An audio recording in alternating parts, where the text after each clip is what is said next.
ውድ የሚዲያ ተከታይ ደንበኞች በሙሉ ዛሬ ደግሞ እንግዲህ ከሀበሻ ከእጽዋት ከምርምር ቦታ ነው የምንገኘው።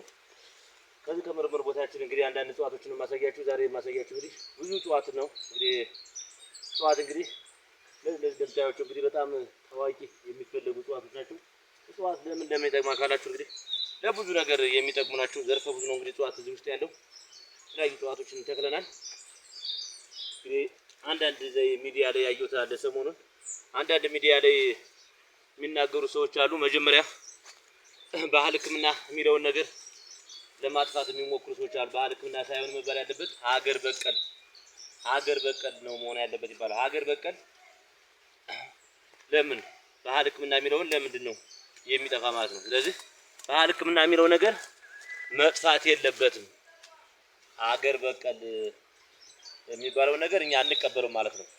ሀገር በቀል የሚባለውን ሳይሆን የምንቀበለው እኛ ትክክለኛው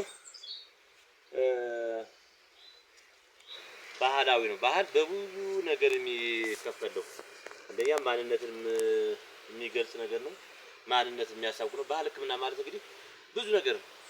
ከግብርና ጀምሮ እንግዲህ 80 ወይም 90% ብለን ማለት እንስሳትን ባህል ነው። ኢትዮጵያ ውስጥ በባህል ነው የምንጠቀመው ማለት ነው። እና ባህል የሚለው ነገር ብዙዎች ብዙ ነገሮችን እያሉ ነው። እንደዚህ ባይሉ ጥሩ ነው። ባህል የባህል ሕክምና እንጂ ሀገር በቀል እንደዚህ ትናንትና መጥተው ዝም ብለው ሰለጠን የሚሉ ሰዎች አሉ። የባህል ሕክምናን ሙያና ዝና ለማጥፋት ይሄ ስህተት ነው። ባህል ሕክምና ነው እንጂ ሀገር በቀል እጽዋት እንደዚህ ያለ ነገር ስህተት ነው። ባህል የብዙ ነገር መገለጫ ነው። በብዙ ነገር ማለት ነው። ብዙ ነገሮችን የምንጠቀመው በሙሉ ባህል ነውና ባህል ብዙ እሴት አለው። ብዙ ነገሮች አሉ። ይሄንን እንትን ማለት የለበትም ማለት ነው። እንደዚህ ያሉ ነገሮችን ሰዎች ቢያስተካክሉ ሚዲያ ላይ ስላየዋቸው ነው። ሁለተኛ ደግሞ እጽዋትን ዝም ብሎ አንዱ የለቀቀውን አንዱ ተነስቶ ለዚህ ይሆናል ካለ ሁሉም ለዚህ ይሆናል ነው። ለዚህ ይሆናል ከተባለ ለዚህ ይሄም መጀመሪያ መቀረፍ አለበት። ለምሳሌ አሁን የእጽዋት አዞ አረግ ይባላል። አዞ አረግ ለምሳሌ አሁን የእጽዋት ለምን ይሆናል? አንድ መጀመሪያ ላይ የእጽዋቱን ባህሪ ማወቅ የእጽዋት ለምንድን ነው የሚሆን ተብሎ ከታወቀ በኋላ ይበላል አይበላም የሚለውን ነገር ማወቅ ሰዎች ዝም አሁን ይሄ ለሚጠጣ ነው ካልኩ ያን ይጠጣል ብሎ ከላከ መጥፎ ነው። አሁን ይሄ አይጠጣም ቆርጦ የሚጥለው አዞ አረግ አይጠጣም። እንደዚህ ያሉ እጽዋቶች የሚበሉ አሉ የማይበሉ አሉ። ለምሳሌ አሁን ፍሬያቸው የሚበላ እጽዋት አለ፣ ቅጠላቸው የሚበላ አለ፣ ስራቸው የማይበላ ማለት ቅጠላቸውን ፍሬያቸውም ስራቸው የሚበላ ማለት ቅጠላቸው ብቻ የሚበላ አለ፣ ፍሬያቸው የማይበላ አለ። የእጽዋት ብዙ ዘርፈ ብዙ ነው እና ይሄንን መጀመሪያ ላይ ለይቶ ማወቅ መጀመሪያ የእጽዋት ምኑ ነው የሚጠቅም ቅጠሉ ወይንስ ግንዱ ነው የሚለውን ነገር መጀመሪያ ላይ ይሄንን ለይቶ ማወቅ ለይቶ ካወቀ በኋላ ከዛም በኋላ የሚበላና የማይበላውን ካወቀ በኋላ ነው ማሰራጨት ያለበት እንጂ ዝም ብሎ የሚበላውን የማይበላውን አንድ ጊዜ መናገር በጣም ጉዳት ያመጣል። በጣም ብዙ ነገር አይቻለው ነው። ብዙ ነገሮች ማለት ነው እና ሰውን ለመጉዳት መሯሯጡ ስህተት ነው። ሰው ይጎዳል። መጀመሪያ የሚበላ እጽዋት አለ፣ የማይበላ እጽዋት የትኛው ነው ብሎ ማወቅ ነው። ለምሳሌ አሁን ይሄ ሀበዛንጣ ይሄ ይባላል። ይሄ ቦዝ አይደለም። ይሄ ሀበዛንጣ ትናንትናም ገልጬላችኋለሁ። ዝቅ ብለው ካሜራ ያድርጉት። የተለየ ነው። አሁን ይሄ ሀበዛንጣ ያያችሁት ቦዝ አይደለም። ቦዝ ነው የሚመስል ኦሪጂናሉ ትክክለኛው ሀበዛንጣ ማለት ከዛምጣ ማለት ይሄ ነው። እንግዲህ እዩት በደንብ አለኝ። ዝቅ አድርገው እዩት በደንብ ይሄ ነው። እንግዲህ አሁን ምሳሌው ቦዝ ይመስላል። አሁን ይሄ የሚጠቅም ቅጠሉ ግንዱ ስሩ ይጠቅማል። ይሄ ተቆርጦ የሚጸድቅ እንጨት ነው። መበላት አይበላም። በቃ ይሄ ነው መበላት አይበላም። ይሄን እጽዋት አሁን ለምሳሌ እንደነገርኩ ሀበዛንጣ ማለት ይሄ ነው። ትናንትና ሀረጉን ያሳየኋችሁ በጣም የሚዘገዘግ ነው ይሄዳል። ይሄ ደግሞ ቦታ ካገኘም ይሄዳል። ግን የትናንትናውና የዛሬውን ማየት ትችላላችሁ። ልዩነቱን እዩት እሱ ላይ እየገባችሁ ማለት ነው። እና አሁን ይሄ አይበላም የሚጠቅም ምኑ ነው ብሎ ማወቅ ነው። ይሄንን ማወቅ መጀመሪያ ላይ ዝም ብሎ የተለቀቀው ሁላ የሚበላ የማይበላውን እየለየን ነው መናገር ያለብን ማለት ነው። አሁን ለምሳሌ አጋጣሚ ይሄ ለምሳሌ እጽዋት ሮማን ናት። ሮማን ምኑ ይጠቅማል ከተባለ አሁን ጉዳት የሌለው ስለሆነ ይሄ ቅርፍቱ ይበላል፣ ቅጠሉ ይበላል፣ ፍሬውም ይበላል ማለት ነው። ይሄ ምንም የታየ ነገር ነው ጉዳት የሌለው ስለሆነ ማለት ነው። ቅርፍቱም ቅጠሉ ፍሬው ይበላል በትክክል ማለት ነው። ስሩ ግን አይበላም። የዚህ ስር አይበላም። ይህን ግልጽ እያደረጋችሁ መናገር ነው። እኔ ለብዙ ነገር ነው ብዙ እንዴ አሁን ይሄ ካንሰርን ይሄን እንደው ቀድሞ የበላ ይሄንን አያስነካም ይላል። እንግዲህ ይቺ እጽዋት ደጋግሜ ገልጸዋለሁ እኛ ላይ በብዛት ስላለ ነው። ለብዙ ነገር የሚሆን ነው። ደም ግፊትንም በደንብ አድርጎ የሚከላከል በጣም አደገኛ የሆነች ናት። እንግዲህ ይቺ እጽዋት እንግዲህ ሮማን ማለት እንግዲህ የገነት ዛፍ ናት ነው የሚባለው። እንደነገርኳችሁ ቅርፍቱም ላስም ለብዙ ዘርፈ ብዙ ናት። እንግዲህ ፍሬዋ ይበላል፣ በጁስ መልኩም ብቻውን ይበላል። ፍሬዋ ቅጠሏም ይበላል፣ ቅርፍቱም እንዲሁ፣ ስሩ ግን አይበላም ማለት ነው። እንደዚህ ያለ ነው። እንደዛ አድርጎ ግልጽ አድርጎ ነው መናገር ያለብን። ዝም ብሎ ያልሆነውን የሆነውን እያል ሰው እንዳናሰስት። ብዙ ሰዎች አላችሁ አንዱ የለቀቀውን ልክ ይሄ ይደረጋል ከተባለ ሁሉም አንድ ዜማት መውረድ፣ ይሄ አስፈላጊ አይደለም። ይሄ ለምሳሌ አሁን ጥንጁት ይጠቅማል፣ ይበላል፣ ይጠጣል። ቅጠሉ ግን አይሆንም። ቅጠሉ እንጨቱ አይሆንም። ጢስ ነው የሚሆን እንጨቱ፣ ስሩም ለጢስ ነው እንጂ አይበላም። ይሄ ግን እንትን ተብሎ ለብዙ ነገር ዘርፈ ብዙ ነው። በነገራችን ይሄ ለሚጥለው ሰውም ለሰውም ለእንስሳትም የሚሆን ትክክለኛ የሆነ ነው። በጣም የሚገርም እጽዋት ስለሆነ የእጽዋት ስሩ አይበላም። እንግዲህ ይሄን ያክል የምናገረው ስሩን የሚበላና የማይበላውን ለይተው ስለማይነገሩ ነው። ብዙ መርዛማ እጽዋቶችን አሁን ይበላል ይሄ ለተለያየ ነገር እያሉ ብዙ ነገሮች አሉ። ሰው ጉዳት ይወርቃል። ነውር ነው። የሚበላውን የማይበላውን መናገር ነው። አንድ መጀመሪያ ላይ አንድ ሰው እጽዋት ወደ ጥበቡ ከመምጣት በስተፊት እዚህ ጥበብ ውስጥ ሲገባ ወደ ምርምር ውስጥ ሲገባ ፍልስፍናና ጥበብ ይለያያል። ለምሳሌ አሁን ይሄን ባደርገው ብሎ በፍልስፍና ሳይሆን በምርምር ይበላል አይበላም ብሎ ይመራመራል። ከምን ሊያገኘው ከዛም በኋላ ነው ለመስጠት መሞከር ያለብን። ዝም ብሎ በፍልስፍና ይሰጣል የሚባል ነገር መጥፎ ነው። ብዙ ነገር ጉዳት ይሰጣል ማለት ነው። የእጽዋት አሁን ለምሳሌ ስሩ ይበላል። ስሩ ካሮት ነው፣ እንደ ካሮት ነው። ቅጠሉ ግን አይበላም። ለነገርኳችሁ ቅጠሉ አይበላም፣ ስሩ ካሮት ነው፣ ይበላል። ይሄ እንደዚህ ግልጽ ለየት አድርገን መናገር አለብን በማለት ነው።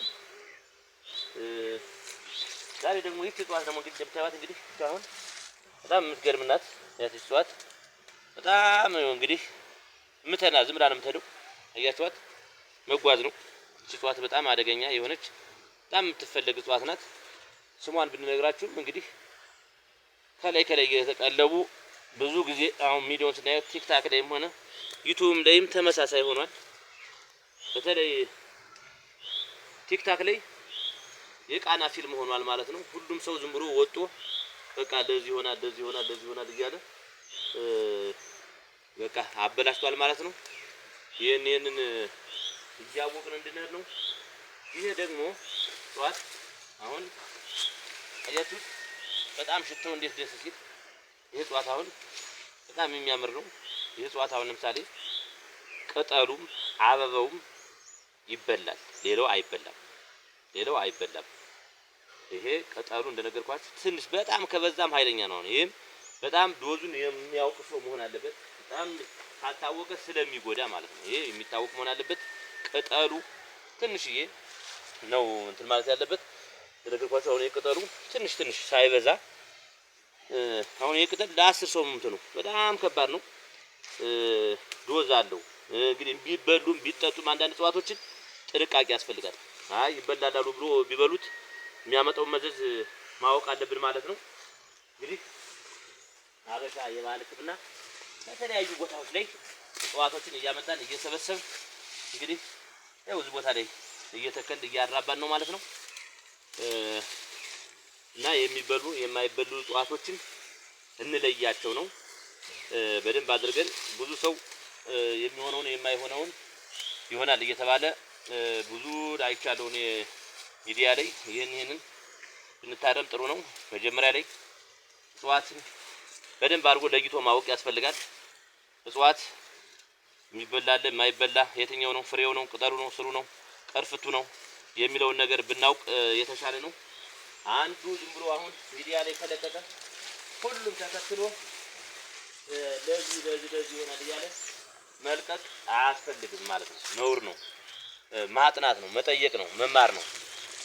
መመራመር ነው እንጂ ዝም ብሎ እኔ የለቀኩትን እኔ በምን ያህል ዶዝ ሰጠዋለሁ ብዬ ነው ማጥናት ያለብኝ። ለምሳሌ ይሄንን ለደም ግፊት ይሆናል ጎርጀጅት ይባላል። ጎርጀጅት ማለት ይሄ ነው። ስሩ የተወሰነ ሳይበዛ ይሰጣል። ግን አብዛኛውን ቅጠሏ ብቻ ነው ተጠቀመች እጽዋት። ይሄ ለብዙ ነገር እንግዲህ የሚሆን ነው። ይሄ እንግዲህ ዶዝ አለው። ብዙ ሰው እንዴት ነው የሚጠቀመው እንዴት ነው የምንጠቀመው ብሎ ማወቅ አለበት። ዝም ብሎ ከምትተነስቶ ብቻ እኔ ስለተናገርኩት እንደዚህ ያደርጋችሁ እየሰጣችሁ ብዙ ሰዎችን የልብ በሽተኛ ማድረግ እንዳይሆን ማለት ነው። ጥንቃቄ ያስፈልጋል። አሁን የእጽዋት እንግዲህ እንደምታዩት በጣም ለየት ያለ እጽዋት ነው።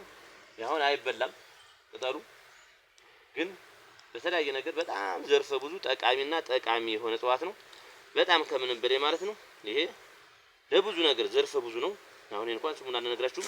እነዚህ እጽዋቶች አሁን እንግዲህ እየዘራ ነው ሀበሻ የባልክምና እንግዲህ ይሄ እጽዋት አሁን ያቸው እነዚህ ተዘርተው ያቸው እነዚህ ዝቅ ብሎ ያሳዩዋቸው እነዚህ ያቸው ዝቅ ብሎ ያሳዩዋቸው እነዚህ አሁን በጣም ከሌላ ቦታ መጣው ተዳቅለው እንግዲህ እየተራቡ ማለት ነው። እንግዲህ እነዚህ እጽዋቶች እንግዲህ ራስ ክምር ወይም ራስ አበራ ይባላሉ። በጣም ብዙ ሰው ይፈልጋቸዋል። እስካሁን አላገኛቸውም።